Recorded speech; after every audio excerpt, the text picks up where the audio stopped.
Okay, welcome to Galactic Shaman Astrologers. Today we have a very special offering of the Oracle, the Muse, the Musician, the Wise Priestess, the Seer, that which can divine, the mind of the One. And it is from the ninth house perspective that we understand the skills of the astrologer as well as the metaphysician that we're going to talk about today. And it just so happens that Hypatia, asteroid 238, is conjunct Alhina, the fixed star that is the Muse, and she's traveling retrograde with the North Node. And the death of this Muse, Hypatia, marked the major change that happened 2,000 years ago when Saturn and Pluto were the South Node this last summer. We were talking about how the last time that happened was when Rome fell. And this part of that is the feminine part of Rome fell eventually, but what fell before that was the Library of Alexandria and the museums, which is the place where the Muse was hosted, where she was free to bring in information. And I'm going to read from the information that was written in the record of her death, how she died, which may help you understand how kind of scary it is still today, if you are a Muse and an oracle, to be that accurate and to speak up publicly. So we're going to read about this, and it's going to be a quote. So Hypatia appeared in her chariot in front of her residence, and suddenly 500 men, all dressed in black and cowled, 500 half-starved monks from the sands of the Egyptian desert, 500 monks, soldiers of the cross, like a black hurricane, swooped down the street, boarded her chariot, and pulling her off her seat, dragged her by the hair of the head into, how shall we say the word, a church. Some historians intimate that the monks asked her to kiss the cross and to become a Christian and join the nunnery if she wished for her life to be spared. At any rate, these monks, under the leadership of Saint Cyril's right-hand man, Peter the Reader, shamefully stripped her naked, and there, close to the altar and the cross, scraped her quivering flesh from her bones. The marble floor of the church was sprinkled with the blood. The altar, the cross, too, were bespattered, and owing to the violence with which her limbs were torn, while the hands of monks presented a sight too revolting to describe, the mutilated body upon which the murderers feasted their fanatic hate was then flung into flames. End quote. In the aftermath of Hypatia's death, the University of Alexandria was sacked and burned on orders from the Cyril. Pagan temples were torn down, and there was a mass exodus of the intellectuals and artists from Alexandria. And Cyril was declared a saint by the church for his efforts in suppressing the paganism and fighting the faith. Hypatia's death was long recognized as the watershed mark in history, delineating the classical age of Hellenistic paganism to the age of Christianity. And there's a whole lot more about what that meant. Now, I never saw the movie. I have no idea what the movie says. But what I do know is that after that period, women who were priestesses were asked to become nuns. You could still serve God, but it had to be in such a way that you were not really able to bring in your oracular knowledge, and you were not able to necessarily study philosophy or music or math or astronomy or any of that oracular divining type of nature. Now, what I would like to say is that since I have studied a good bit of that early period and the changeover, I would say that these people were not Christians. They were probably part of the Wetico virus, which we have talked about in different videos. So this is not about us versus the Christians or anything like that. The change over from the muse to the nunnery was a massive shift that happened from the last time that the structures fell, when Saturn and Pluto were on the south node. And I think that this year, as Saturn and Pluto continue to stay within a 10-degree orb, and Hypatia is traveling with the north node right now at Alhina, the muse, there is a necessity to look toward the true oracular knowledge again. One thing about the oracle that I can understand, because I have had a cell phone since 2015, is that my brain has been pretty much intercepted since 2015 with whatever shows up on my cell phone. And while I was doing yoga this morning, again, I was reminded that the quieter and more still and more silent that I can become is where I always had that oracular knowledge. So I open with that introduction, and I've lit a candle with some flowers with the map of the world behind it. And I've lit some incense just to honor Hypatia and all both men and women who are muses, who were intercepted at that time and may still have a terror and a fear of really saying what is coming through. Now, if folks who are watching this video for the first time don't know that the Galactic Shaman Astrologers formed about a year ago, really. We've been doing these videos about a year ago, so this is a really important phase that we're going through right now, too, because we have been saying some very interesting things if you watch all of our videos. And my consciousness is shifting again. It's more and more like I need to get really technology free to come back to that oracular state. So the 9th house in the chart system that my teacher, Demetra George, teaches from ancient astrology during that Hellenistic period, the 9th house is the metaphysician, the muse, the oracle, the seer. This is the person that you would travel to and make a long journey, which so it also covers distant travel and higher learning. And the muse was held sacred because she was able to access, or he was able to access, information from the divine mind without, of course, any of the technology. And so we're really making the shift on the planet right now. Are we going to continue to use our divine mind, or is technology going to start to limit what we can access completely from that divine mind? So with that introduction, let's just see what's coming up for people, either from what I just read or what you understand the 9th house to be, or what planets are there for you, or what oracular knowledge you have coming through right now.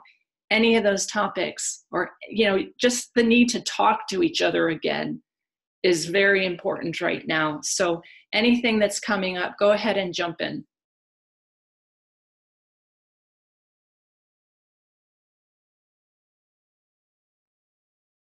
I'll jump in. Hello. It's really cool. I don't know what the word is. It's not like cool, but good to watch the video that Lolita was showing from Max Igans, I think his name is. The crow nest, I think his thing is on YouTube. And he was talking about the Wetico virus and about information coming from within you. So what struck me was the amount of times, I guess it's going out looking for something when you have this resource coming from within me. I had a dream recently where in the dream I didn't know what to do because something was coming at me to attack me, and all I knew what to do was just to cry out this kind of simple prayer of my sovereignty and of the divine sovereignty, and that was like literally the simplest thing, and with my hands and extending that, and that was like literally my strength.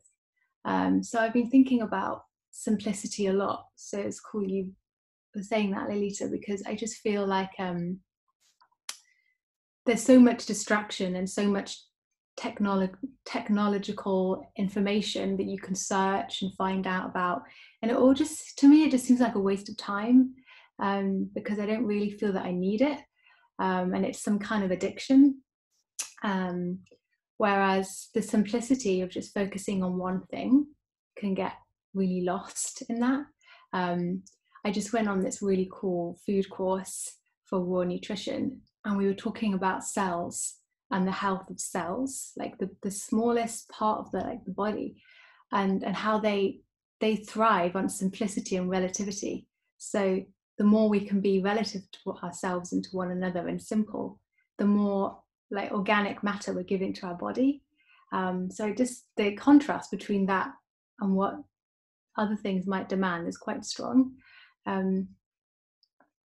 So really, yeah, like for me, we're really homing in on the whole Capricorn, Jupiter, Saturn and Pluto, sticking our feet into the ground, and how can we be simple and responsible about what that looks like this year. Yeah, so I just thought I'd say also about the ninth house. I have Mars in the ninth house. So Mars is directly 9 degrees opposite my Mercury and Juno in Sagittarius in the third house. So I do feel quite a lot of push to go out and to express myself in an oracular way. And it's often from this very, like, has to be my truest expression. It can't really waver. So it's quite challenging because I feel quite strongly, quite fiery about things. And I have to choose kind of left or right in the Gemini way. It can be quite one or the other. So yeah, I feel yeah, and then with Alhena, for me, she is on my North Node, or my North Node is on her as a fixed star. So there's this real desire to write for me, poetry, beautiful ethereal things, or affirmations, or anything uplifting that brings that goodness and that beauty, and that restoration of our wounds, of nurturance, particularly in Cancer. So it's this very ethereal quality. Yeah, so that's what's going on for me.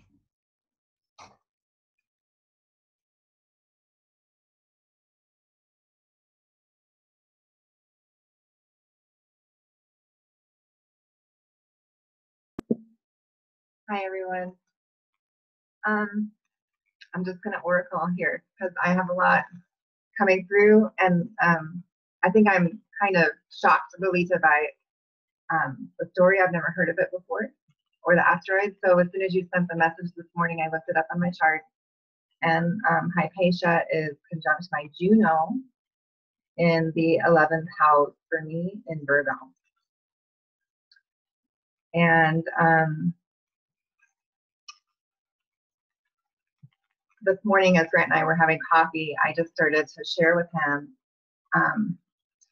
some things that I've been reflecting on in my book called Goddess Consciousness that I've been working on, and how I wanted to really take this a little bit deeper and understand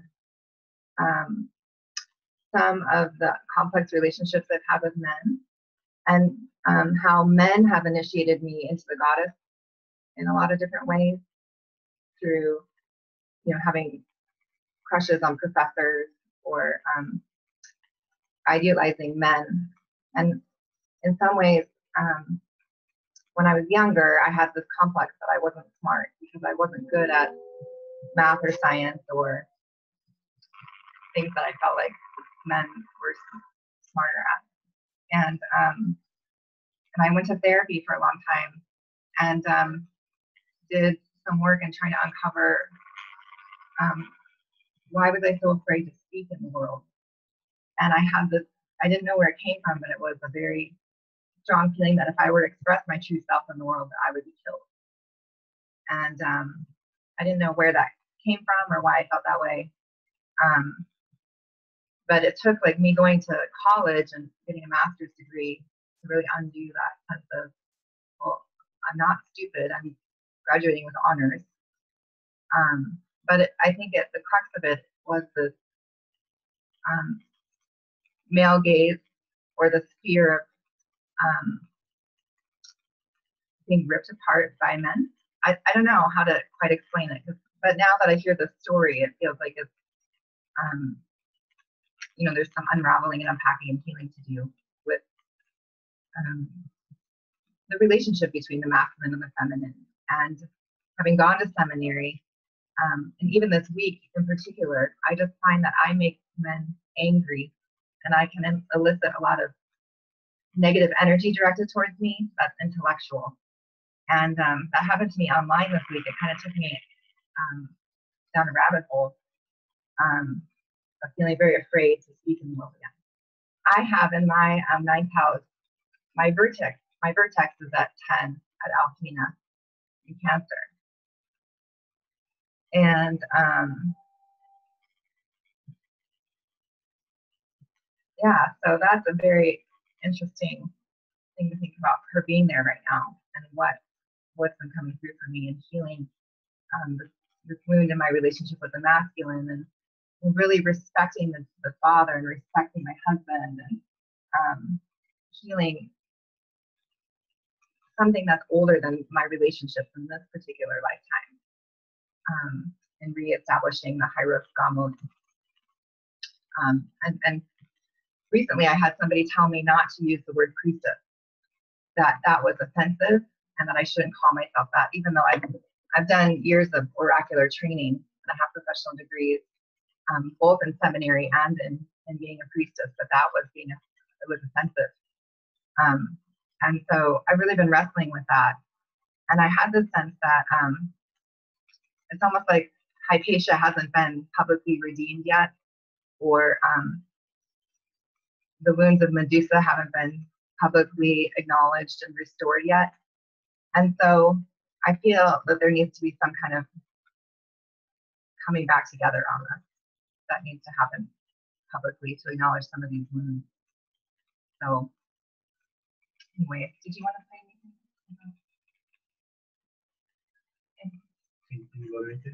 Well, to mention my ninth house is Taurus.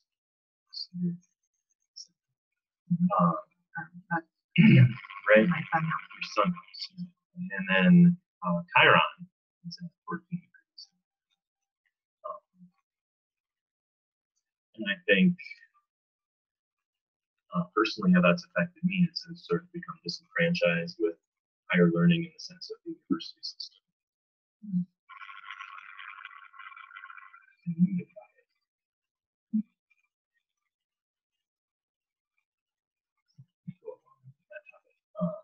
To mention what's happened for me this week, I gave my first workshop around online digital safety and raising kids in this connected world.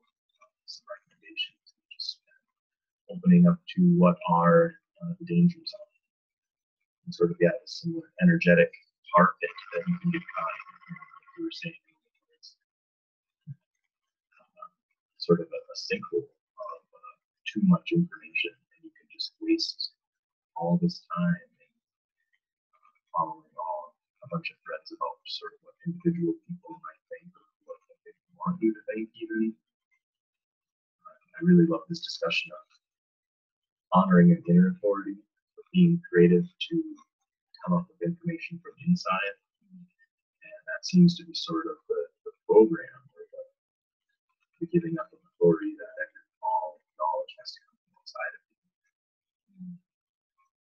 Yeah, what is truth? Yeah. Yeah. So I mean that's the discussion that consciously epistemology there, what is truth? Because it feels like we're not even acknowledging that as a topic. I think that's sort of this push of those the persecution of the what you think is true and true. You know what's true.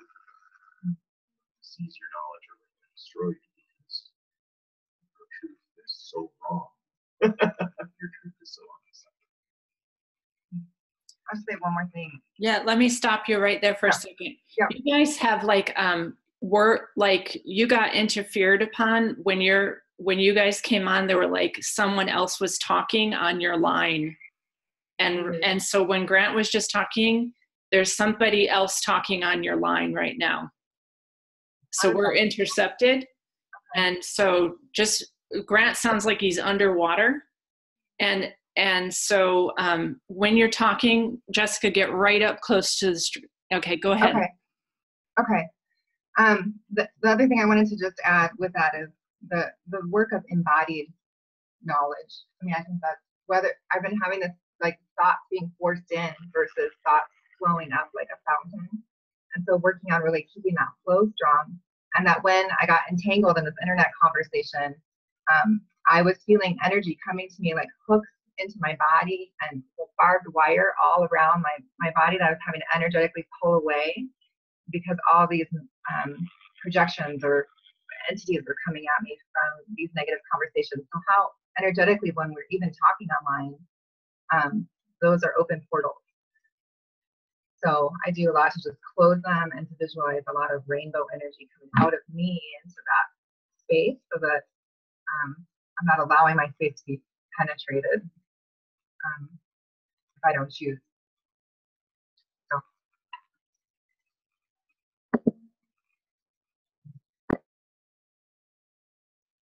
Okay, so I just want to say what I think Grant was saying, because his comments are important. And Jessica was also saying the same thing. And then it happened was that we were actually intercepted right there. And somebody else was talking. And maybe it's in the recording or maybe it's not. But everyone should just notice this because this is certainly happening for a reason.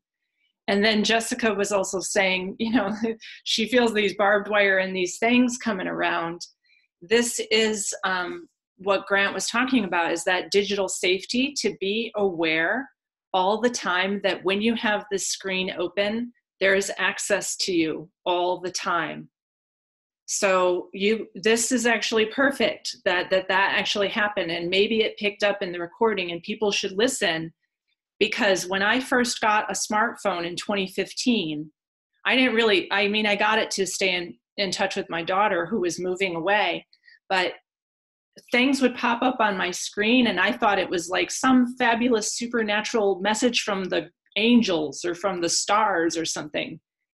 And since then, since 2015, I've had to pull every bit of that stuff that was popping up on my phone out of my body. So I've been through the Ascension conferences, Portal 2012 activation stuff, conferences with the Galactic Connection and all kinds of folks, the RV, which is completely an invention. And it will pop up on your phone because it's trying to grab you. And right now there are still all kinds of things about the Schumann resonance and that means something. But remember, those are all AI technologies and they can be manipulated. So be very careful just because it's popping up in your news feed and a lot of thousands, hundreds of thousands of people agree with it.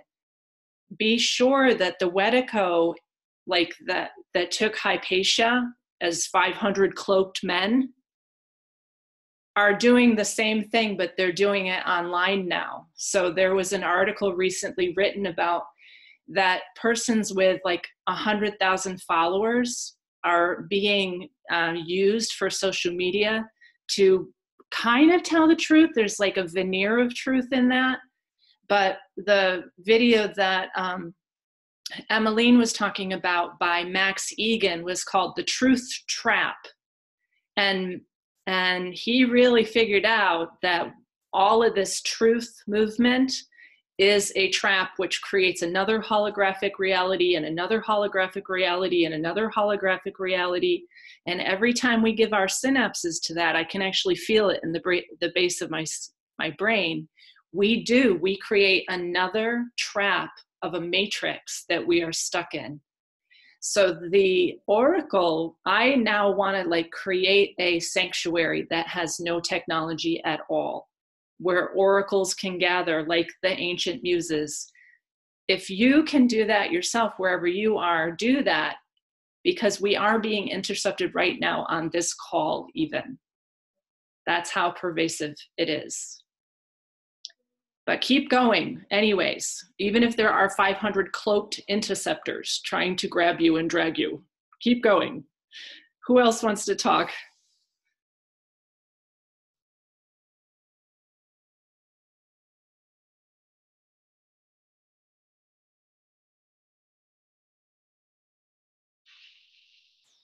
I'll talk.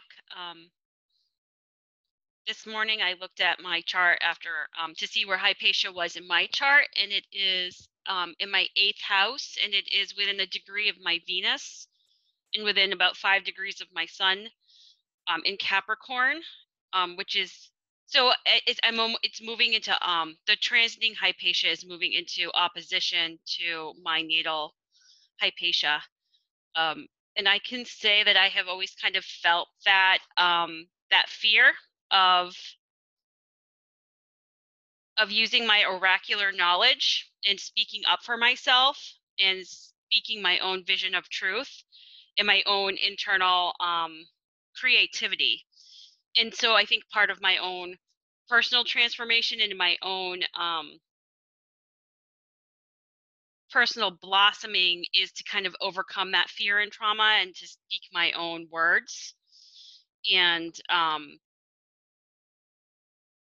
kind of delve into this idea of feminine knowledge and intellectual value, and that we have that, and that we can bring that back onto the planet where it has been largely eradicated from most of Western civilization.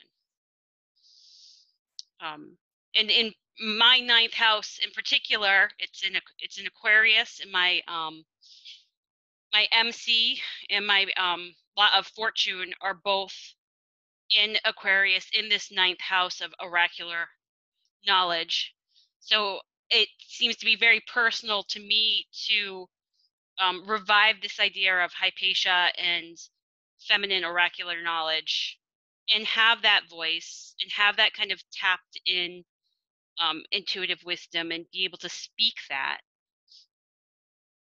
I also in Cancer, I have Jupiter, which is it's at 0 degrees, but it's within a few 9 degrees of Alhena, but it's opposite my natal Hypatia, and I kind of am feeling that there is within me always been this kind of tugging against which in the last 2,000 years has been the traditional masculine wisdom teachers and that inner feminine intuitive voice. And so it's exciting for me to see that the North Node and transiting Hypatia will transit over that, and how that will transform.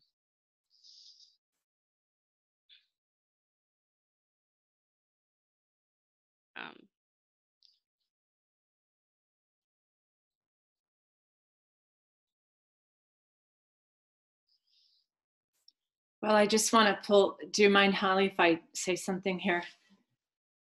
I can feel that the group really feels this also. Like I can see on Holly's body, and when I first read that, Jessica was also really, had not heard that before, and it was resonating in the body. And we are partly, by saying this and doing this talk today, doing what we can to restore and acknowledge, because It's Eris that is still square Pluto right now, that which has not been spoken about. And I also want to say that there's been a lot of conversation in my sessions lately about forgiving the perpetrator. So I want to point this out too.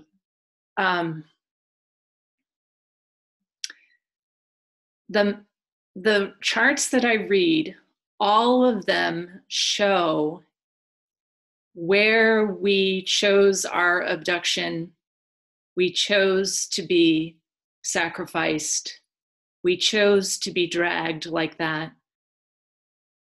And the perpetrator, and now Demetra and I really went around with this one, the perpetrator was opening something deep in your psyche that would be revisited again and again and again, but would ultimately become a gift.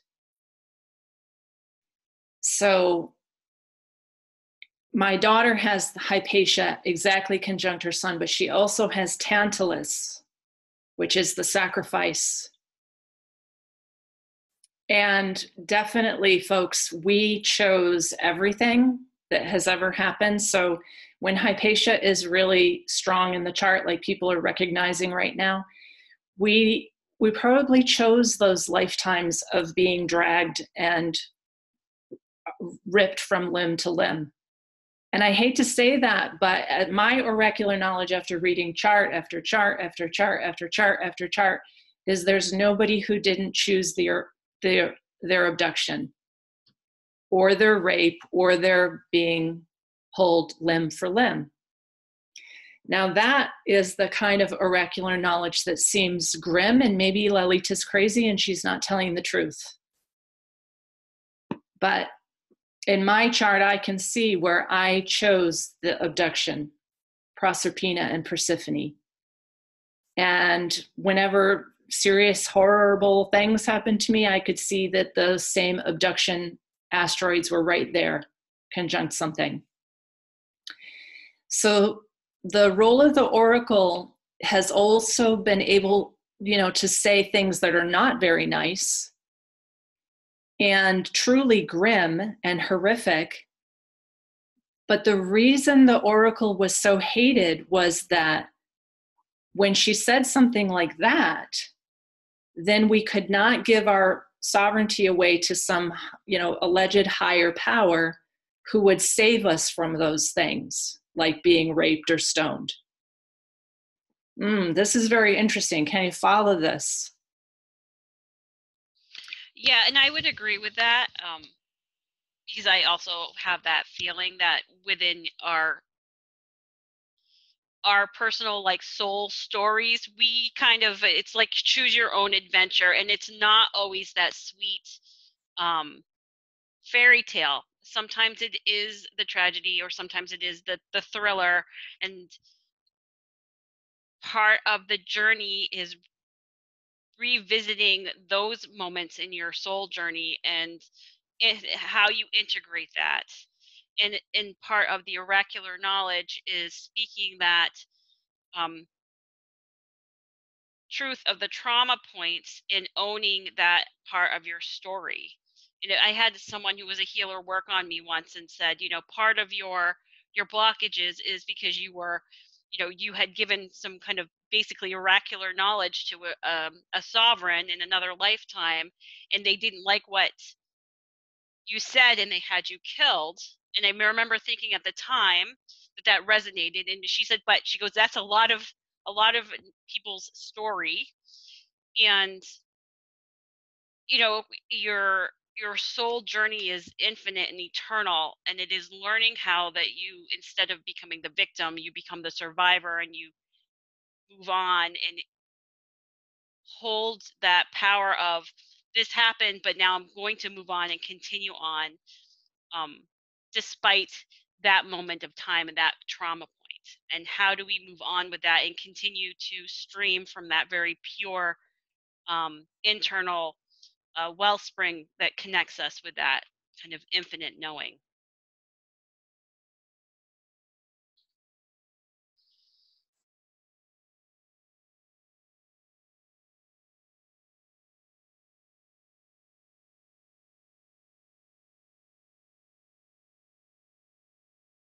Awesome. I guess it's my turn to speak. I can relate to a lot of what's being said. I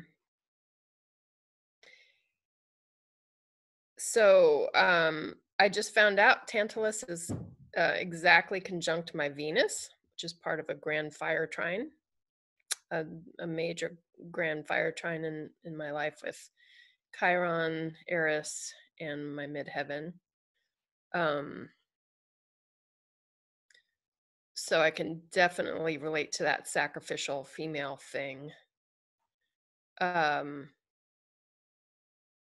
Hypatia is in a grand water trine with my moon and my south node, and it's conjunct Black Moon Lilith in the 9th house, Scorpio. So Scorpio ruling my 9th house. I kind of see Scorpio as like deep, still waters, like the like Crater Lake, like a volcanic that deep, still water. And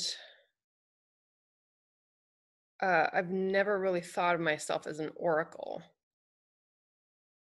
I think that's been buried or blinded, although I've always sought out that's oracles, and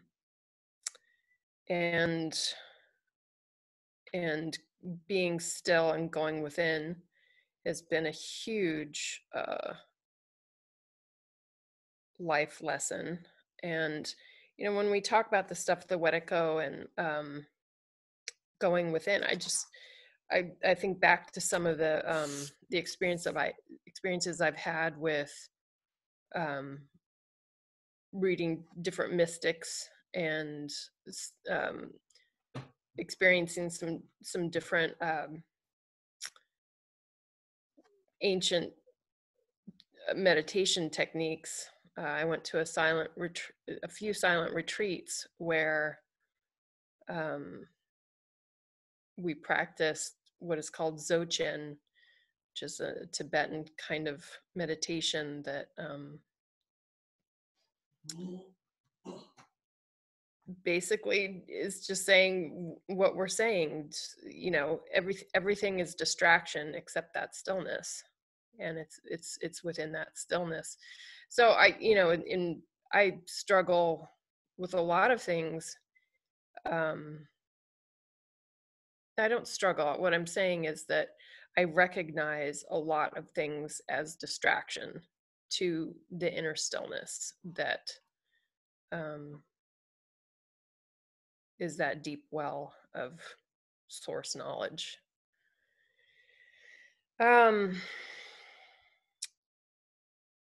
So I guess anyway, all these themes are coming up in my life. Just had a great sort of energy healing with a friend of mine who is former military in the UK, and she's definitely a seer and an oracle, and has a lot of experience with this AI technology, personal experience. And again, the messages were to get still. And there's also this, idea that of the world either being holographic or what was that thing called when you're jumping timelines? Jumping quantum timelines. So perhaps all this oracle stuff is just us connected to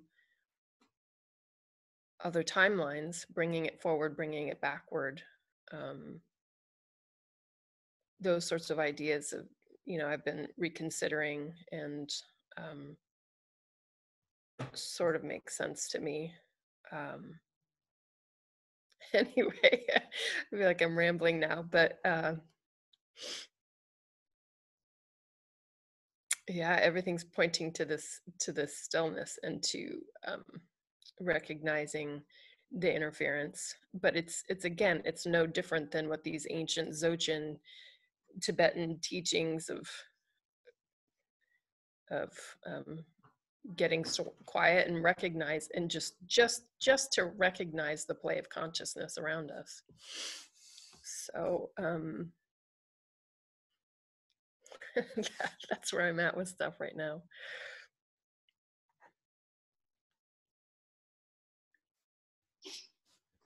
One of the readings that I used to study was Patanjali's Yoga Sutras, because I've been a yoga teacher for a very long time.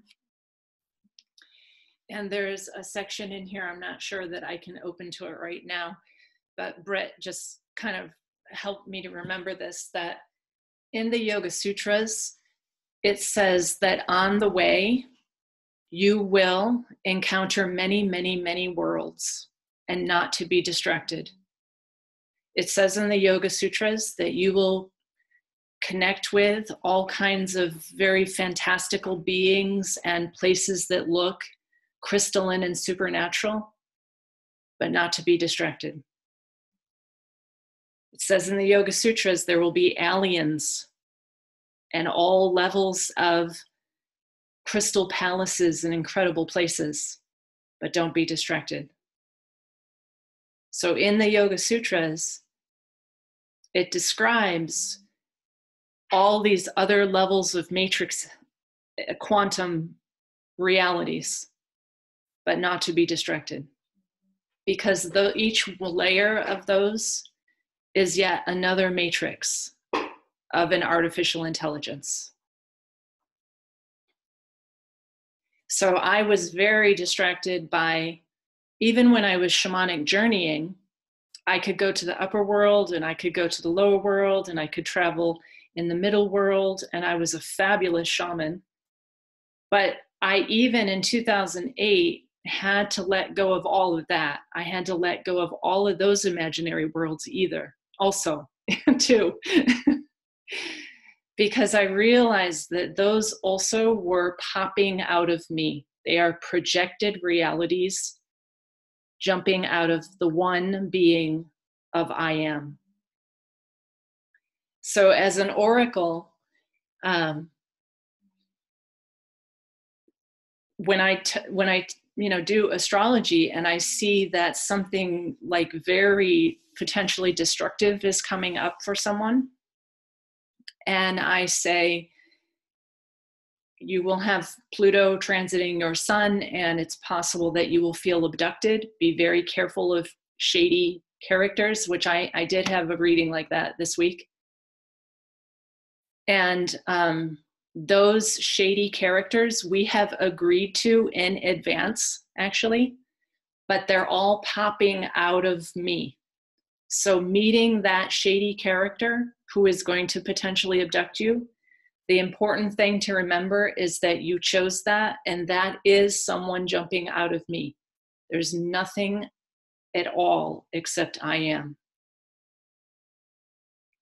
So the oracle could say, oh yes, and this horrible thing will happen to you, like what Holly was saying, and then somebody cuts off your head because you just said that.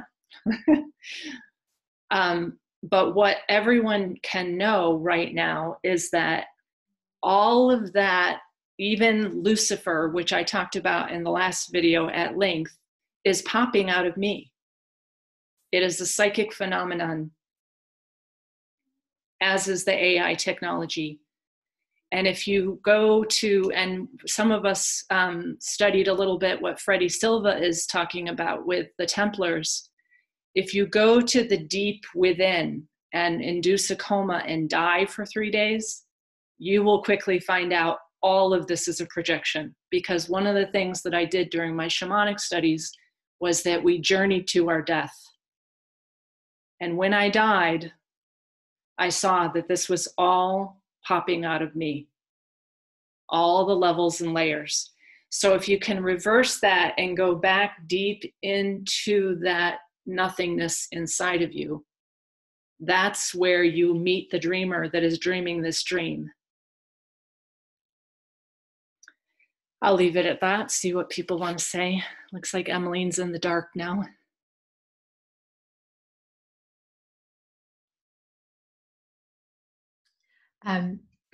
When you guys were looking at the asteroids in your chart, I realized I hadn't looked at mine. So I had a quick look, and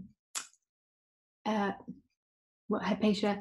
Hypatia is in Virgo for me, which is my 12th house, and she's not the only connection that she has on my chart, apart from where she is an applying sextile with Pluto in Scorpio, and also an applying sextile with Hephaestus in Cancer. So then Tantalus is just after my Pluto, so I guess it's an applying conjunction.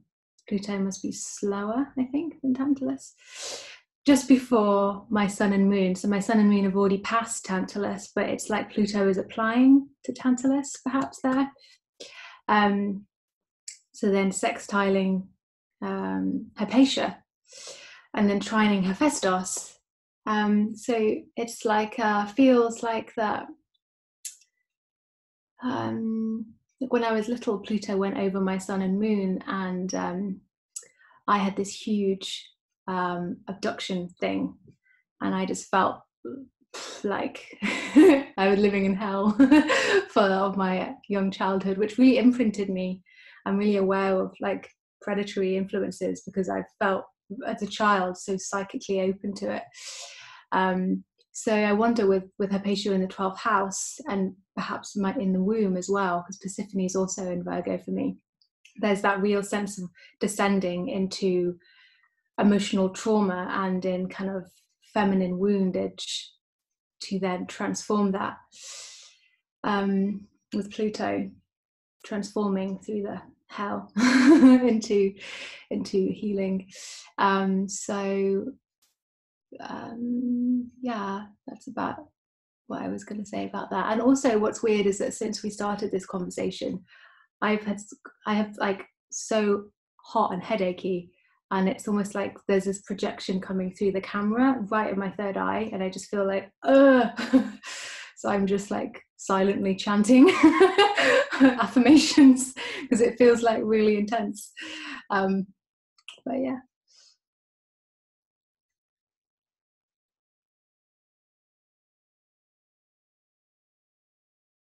I think some people might be looking up Tantalus, and Holly, can you tell us why Tantalus is important right now and a little bit of that mythology?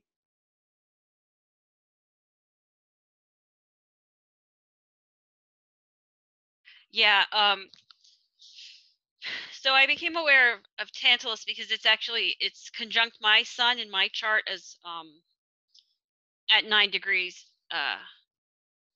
of Capricorn, and so every once in a while I will run asteroids that are important to personal points in my chart and just see where they are. And I noticed that it was right at the Pluto Saturn conjunction in Capricorn. So bringing up this this story for review and possibly restructuring it. So Tantalus was a king in ancient Greece. He was actually one of the favorites of the gods for quite a long time. He had a really good, he was something of a demigod and had a really great relationship with them. And he held a great feast for them. However, he kind of fell into disfavor because he sacrificed his own son to be part of the dinner as basically a human sacrifice to the Hellenistic gods, and they were not interested in that at all. They found that to be a very repulsive act. They couldn't eat this, and Zeus found that sacrifice of the prince so abhorrent that he sent Tantalus to Tartarus, which is the ancient Greeks kind of version of hell, to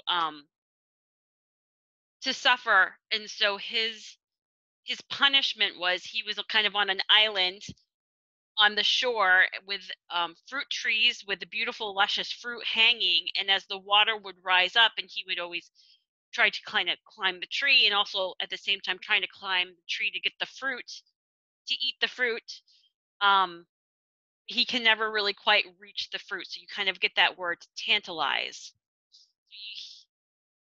which is also a little bit of the story of this tantalizing, delicious looking feast was actually the king's sacrificed son. And one of the interesting parts of the story is that the only ancient god that had eaten anything was Ceres, who had taken a bite of the shoulder. Because in the beginning they believed that it was a roasted pig. It was not. It was a roasted male human.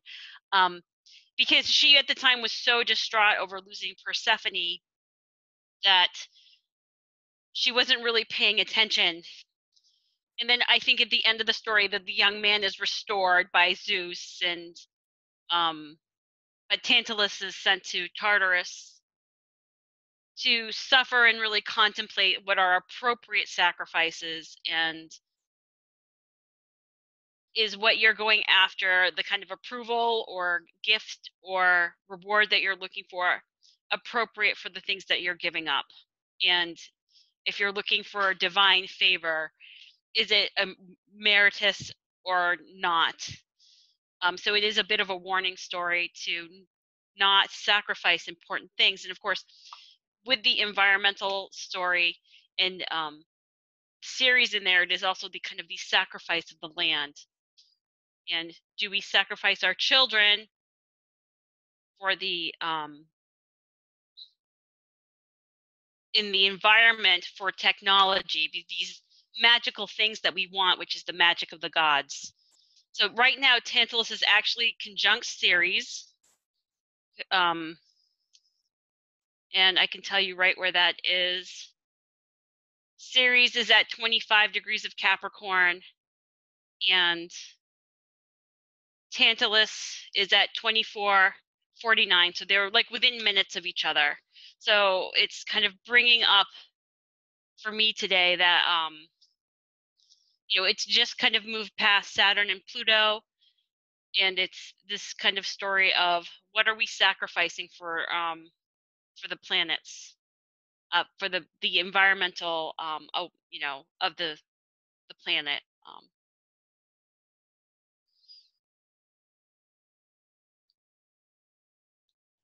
That's it, Holly. That's what I wanted you to say, darling. Exactly. Incidentally, I have I was looking up because someone had mentioned Persephone, and this is like, she's also linked in because she's the missing daughter, and I have Persephone in the 9th house today. So I think that that story of the abduction too, of the high priestess energy going down into the earth, and I've got that right up by my by my MC and lot of fortune in my house of oracular knowledge. So I'm tuned into that today.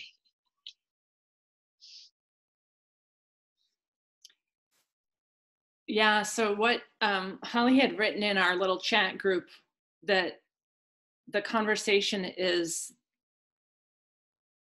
based on our last video of the shadow of God, which I took down, by the way. So if people are still trying to see that, I took that down because more information was revealed to me after that about how much we are sacrificing our children and how much interference and abduction of their consciousness is happening right now. And Ceres was so distracted and distraught by the abduction of her own child that she bit into another human child. And so I think the story right now that I often hear from parents is that, in my experience, I have let my child have an iPhone, and I thought it was going to keep her safe from abduction. But in fact, that iPhone has abducted my child like nothing I have ever seen. So I got my child an iPhone in September because she has a car now. And I thought, oh, she's going to be driving. This will keep her safe. I'll be able to find her. It has a locator. I paid for that iPhone, and there is nothing that has abducted her consciousness like that thing. So, but me as the Ceres mother bit into that thing, that technology that I thought was going to be helpful to the gods to keep her safe. And in fact, she was so extremely abducted by this that we are calling that device the Antichrist. We are calling her cell phone the Antichrist because stuff pops up nonstop. And if you know how these cell phones work and the internet in general, it's listening to you all the time. Like if I say I want to put fennel in that food, my cell phone will give a recipe on fennel, even if it's off. So start to test that. So what that does is it continually hooks the consciousness into that, and it addicts our consciousness to continually finding more information because it's right there. Except that an oracle needs to really be free of that. But it's so tantalizing. It's this wonderful fruit.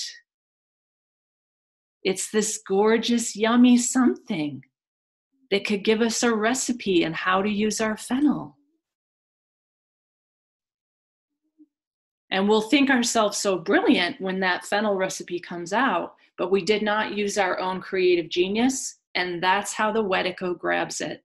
Like when Emmeline was saying that she feels something grabbing her right now, that's what Max Igans had this massive discovery, was that something was trying to actually download his entire consciousness to a mainframe. And that's what's happening to our children in that video that we did called The Shadow of God, which I watched 3 times because I personally think it was the best video we've ever done. It was astounding, and I still have it privately so that we if we need to watch that. But it was that horrifying cyberbot looking at the baby, studying its consciousness, from DARPA technology to child psychologists who are mapping how children learn to create more cyberbots. And in China right now, every single child is mapped. Every single child and everything that it thinks is being mapped right now by AI technology. That was in the Wall Street Journal. And all the satellites that are above us are from China. So they're mapping us anytime. And just this morning, a friend, client from Switzerland said, Lalita, are those Faraday sheets helping you when you sleep in that little sandwich of Faraday? And it is tremendously different. So they are harvesting consciousness like right now while we're on the screen, and they can harvest our consciousness all the time with the satellites in the air. So the whole thing of Hypatia being hijacked and being dragged and being ripped from limb to limb, I feel that that is still happening right now. And I think I'm correct that Hypatia is following Tantalus right now, transiting Hypatia. No, I'm wrong. It's an opposition. It's an oppositions, right? So it is an opposition and may have been exact at one point, where that real decision of the sacrifice and Hypatia's true oracular knowledge and what are we giving up right now is a super big question. So let's hear what else people are feeling and receiving. I think in some ways this has always been happening. And a part of it is like the archonic grid. And then a part of it is our own soul journey and our own work of consciousness to integrate the lessons of duality. And so a part of our journey has been to experience the victim and the perpetrator somehow and reconcile those within us. And I think that part of that is learning humility. And in the story of Ereshkigal, when Inanna descends to Ereshkigal, which I see her as kind of an archetype of a pre-Pluto male figure of the underworld, was the goddess who was there first, and that she is forever kind of chewing up. She is that part of the death cycle of the goddess, and I would call it maybe that recycling point where things die and are resurrected. That any human that would stand before the judges and try to claim their own innocence would be killed. And so a part of this consciousness is learning that humility, that we can't really justify ourselves for anything. And yet the way through is this resurrection cycle. And it happens with humility and grace. And it happens with almost surrendering to that process of being ground up or ripped apart or killed in whatever ways we need to have illusions taken from us, so that we get to that point, that maybe that nexus point or that 0 point of grace. That's just been my word lately. It's like, is my grace. That's very Lutheran of me too, since I come from the Lutheran stock.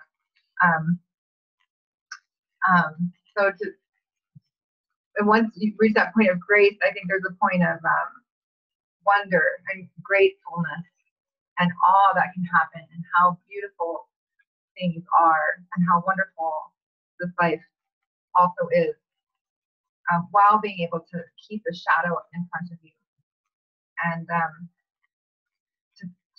to meet it. And I think that's a part of the ascension. I know I don't like that word, but maybe an ascension, a part of mastering the 7 energy bodies, the 7 chakras, or keeping that wisdom that is embodied here. It's not thoughts being collected out here and mapped in an algorithm that is mapping my brain. That it's a creative consciousness. And I think part of our healing right now as a human species is to recover our own self-worth. That our creativity, however simplistic it is more powerful than some supercomputer that has mapped out an algorithm that's really complex. And I think that goes to Emmeline's point. The simplicity is powerful. And that when we do little things with great love, that's powerful. And we can walk out of the prison grid in a way. That our light can actually be a bridge from earth back to source. And that great souls are able to help add to that bridge so that it's easier for all of us to find those connections. So that's just what's coming up for me.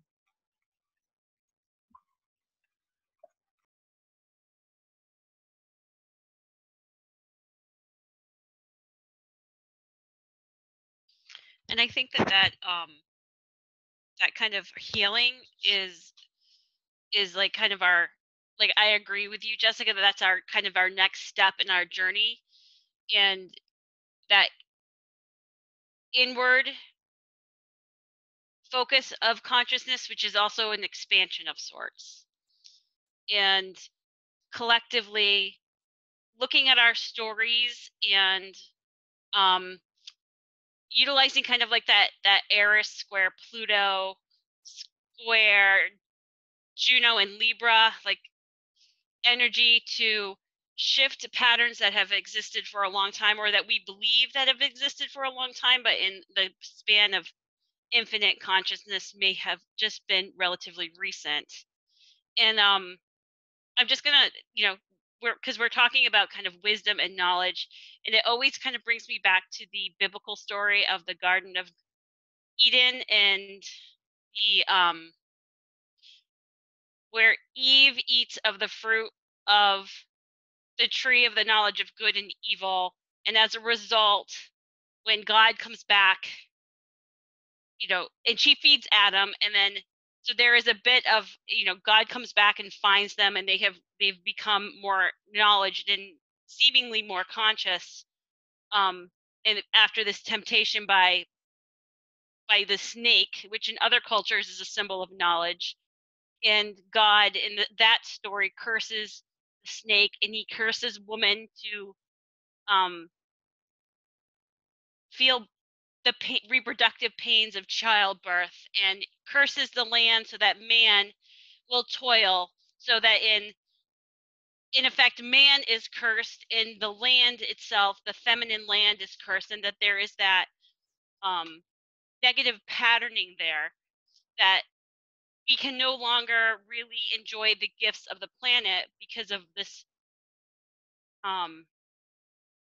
inappropriate seeking of knowledge. But really, I think if we repattern that story, that we can say, you know what, Eve was trying to think for herself and make her own empowered choices, and she accepted that by eating of the fruit, that she was going to be aware of some difficult truths. And we can say, okay, well, now our experience on the planet is more challenging, but we are learning greater things, and that this is a trauma point that we are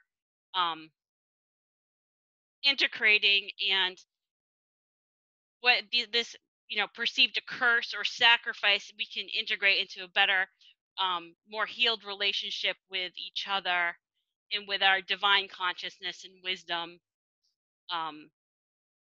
That is one of the magical moments of this planet, these planetary alignments, that the way I see it.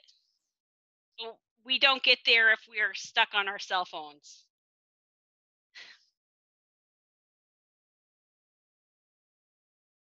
I don't know if anyone has any other thoughts. Yeah, I want to talk about another book that has helped me tremendously. This like 600-page book, the Book of Jobi. I cried and cried and cried through this. And I wasn't looking for it. I was in the library just trying to find a book, and it's a fantasy, and I love fantasies. And when I opened it, it was right after we had made that video, The Shadow of God, and I was like trying to digest the Wetico book. And this book is about God watching creation, and Jobi is this character who is living out his human life, and Lucifer's, of course, trying to do everything he can to make Jobi hate. And Gabriel and Michael are trying to like support him, but they can't interfere. But Lucifer actually can, and Lucifer's hosts of whatever they are in the psychic realm are like doing as many bad dreams and yucky stuff, and Jobi really feels like a complete failure. People die, his parents get divorced, all kinds of stuff, but in his heart, he's trying to be like King Arthur. He's trying to be noble and true. But Lucifer keeps messing around, and Jobi fails. Jobi causes the death of some people, actually.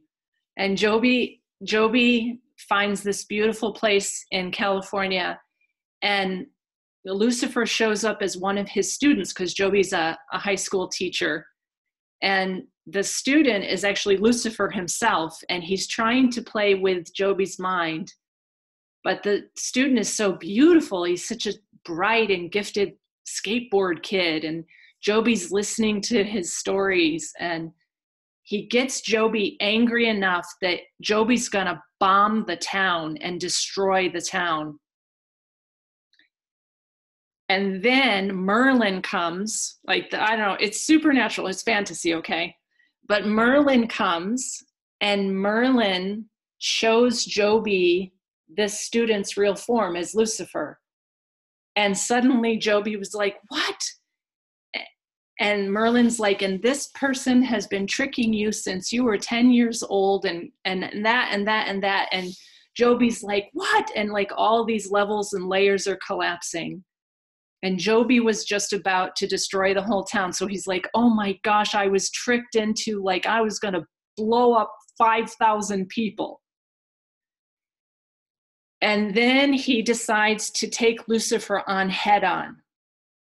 And he and Lucifer have a showdown, and Lucifer laughs at him and says, you're so pathetic. Oh my gosh, that's all you have. Gosh. And Jobi's trying to be noble and deal with the devil. And then Lucifer blasts him and blasts the entire town and causes a massive earthquake, so the whole thing sinks and Jobi dies. And he's walking on the path to God. And he feels like an utter failure. He did everything wrong. And I'm like sobbing and sobbing reading this, you know, like I've done everything wrong. I gave my kid the cell phone. I did it. And Joby meets God. And you have to read the book. And that's all I'm going to say, humanity. Love yourself.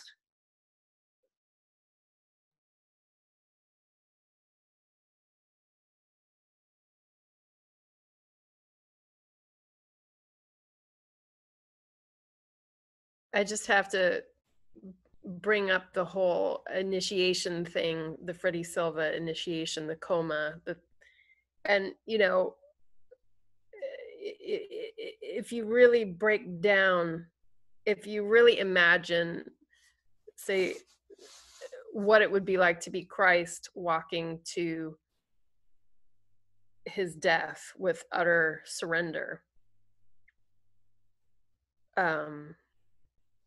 If you really get into what that sort of fire walk would be like,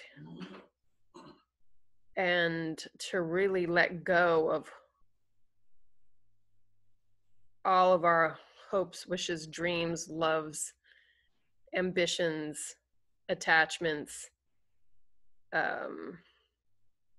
things we think we need, people we think we need, all of that. And in that utter surrender, give yourself over. I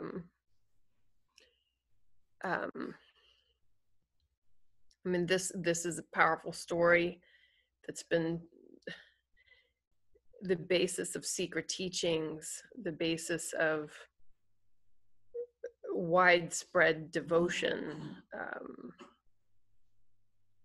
And it's ultimately what we all have to face. And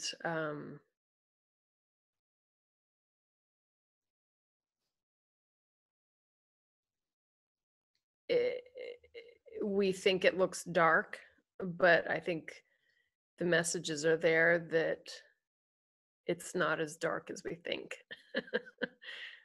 But you can't think your way through it.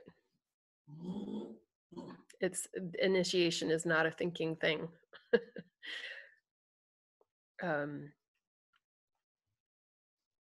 And so even if I can relate this back to Hypatia being dismembered and thrown into the fire,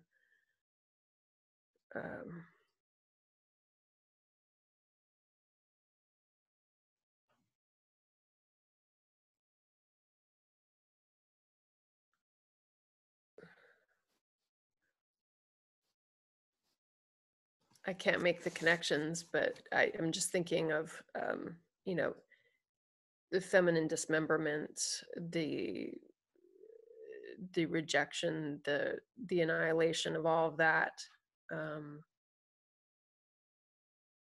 It's the same with Eve, you know, Eve, the scapegoat for all things evil.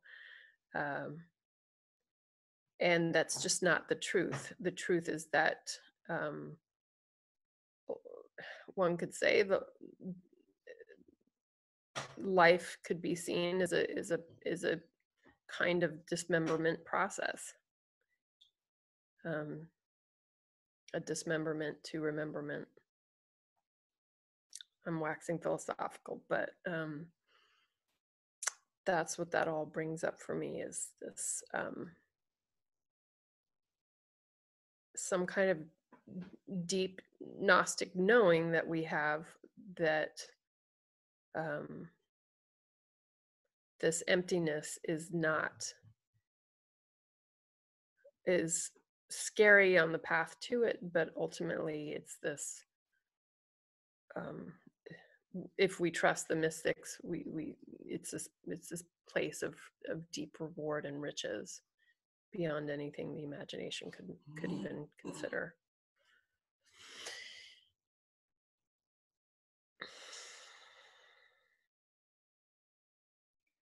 Yeah, I totally get it and feel it. I think people can feel it.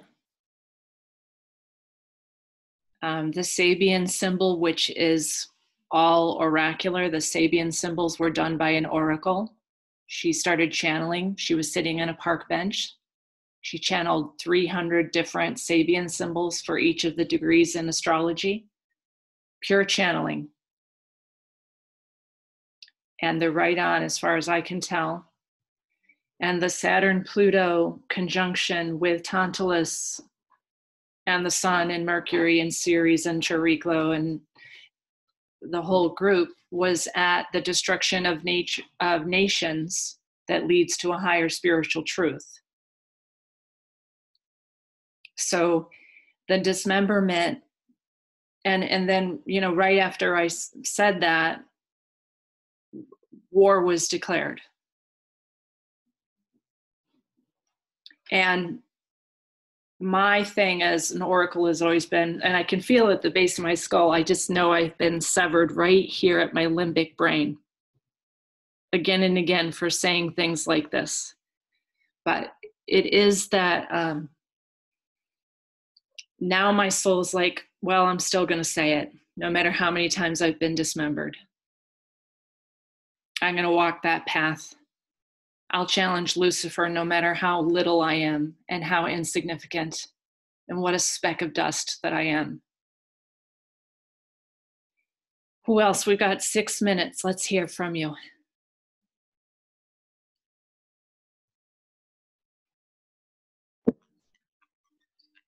I wanted to share just two things. One was when I did Oracle training with Marguerite Rigoglioso, who was on one of our chats one time. She was a mentor that I studied with for about 2 years. That our Oracle practice was one of meditating for like 45 minutes a day to get that calm and that peaceful. And then once you were in this relaxed, open state, then you do a simple space clearing and tune into your whatever information is for your highest good and for the highest good of all. And things would just flow. And it's such a practice to get into that space. And I still feel like that's what I hunger for, is that I just want to get so quiet that everything, all the illusions and the noise falls away, and find that still center point where everything's flowing. And that it's so rebellious to get there. You have to make so many boundaries around your time and around how life wants you to go faster and faster, or the way that the Wetico wants to grid you, or the Archons want to push you a different way. It's so rebellious just to be still, to be that quiet, and to rewire your own brain into that place of openness. She has a lot of free videos online at sevensistersmysteryschool.com. So if anyone's interested in studying more about Oracle, she's done a lot to restore the ancient Oracle in this way. And the second thing I wanted to share was just the strong sense that came from reading this book by Elizabeth Hayat, and the book is called Initiation. That has come up as a topic, and I would just recommend that book. But that was really awakening for Grant and I. And one thing that struck me from that book was her own recollection as she recollects herself, to remember that she was in ancient Egypt, and she remembers that golden age before things fell, and that moment of temptation, of recognizing that there were different races that were seeding into the humans in order to help this human who was like both animal and a divine being. We were a new kind of creation, and the work was to get both the animal and the divine being into this awakened state, and that we would have to undergo thousands of years of kind of dismemberment and destruction and war and forgetting where we came from and being lost from these divine technologies, or not being able to see the light or the sun or the consciousness for so long, as we were just struggling to rebuild that consciousness again. And what she had recalled was that she fell and acted apart from the consciousness that she knew was the light, and that she was devoured by her lions and then buried in a sarcophagus in a pyramid. And that what happened there was that she experienced her worst nightmares, and then she had to embody her worst nightmares in order for one day to wake up again from the sarcophagus and return to the golden age. And that's just really stuck with me in a very, I don't know, remembering kind of a way of, did we have to live out our worst fears in order to overcome them, so that we have the wisdom to know how to protect the golden age, or whatever the light, the consciousness, the unity that is in existence all around us. Were we ready to enter back into that? Or did we need to experience more of the let it go to be able to come back?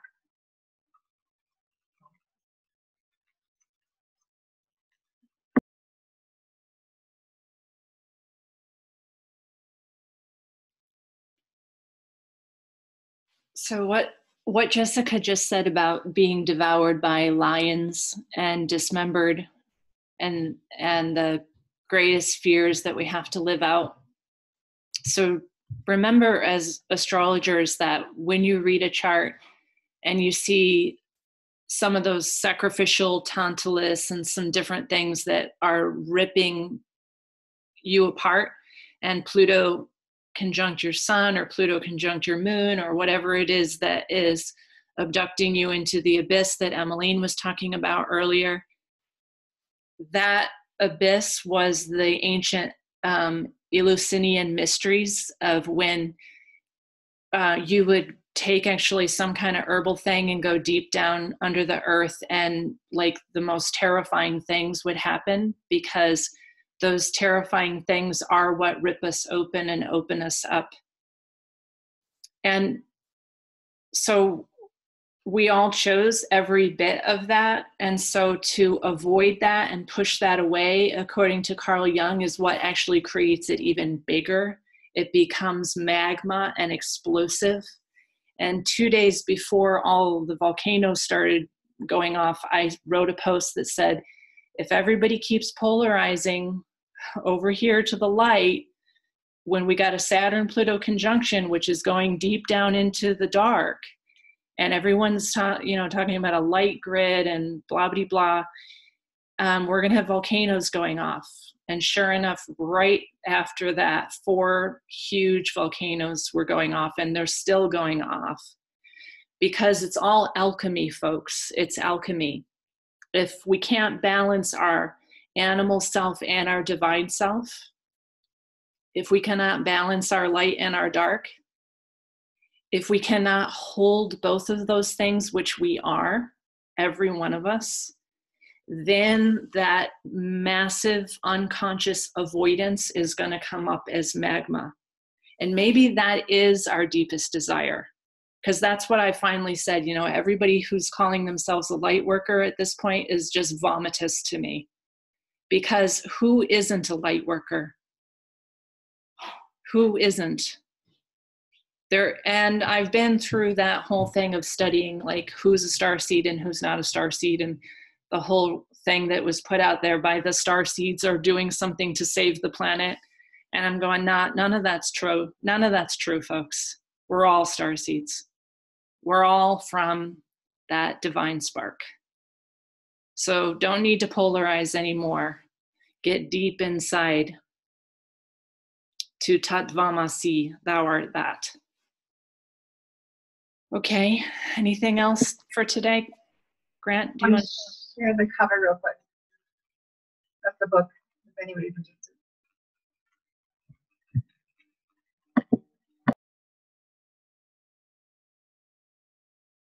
I just wanted to say that I was really, Jessica, when you were talking about humility, and when we were talking about the priestesses forced into the nunnery, someone I really looked up to as a child, and I felt really connected to her, Mother Teresa. And I have this book, which it's called Come Be My Light, but it's this picture of her, and she's got her, her hijab, her dress on, and she's just like the humility of people serving others in that sort of very low, gentle way. And just that humble, simple prayer to God, you know, just really, I feel so safe when it just comes back to the simplicity. Because then, like we were saying about all the ascension grids, blah, blah, you know, all the meditations, and they're just so long and laborious, and then you just feel a bit weird after it all. It really is just coming back to that, like, I have a direct connection, and we kind of go round and round in circles. But it comes back to that essential spiral as I am connected to God divine, I am. And that's it. It's like we don't need 10 hours of meditation. Yeah, so there was this Aboriginal guy talking about it, and I can't remember where from, but he basically was doing a cleansing or something, and he just went into where he needed to go. He acknowledged the 4 directions. He just said, and so it is, and then he walked off. And it's like, yeah, we don't have to make it complicated.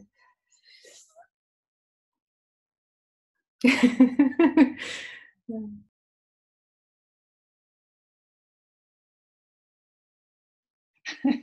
I see Grant making all kinds of hand signals, but we will just leave it at that. And so it is, just as simple as that.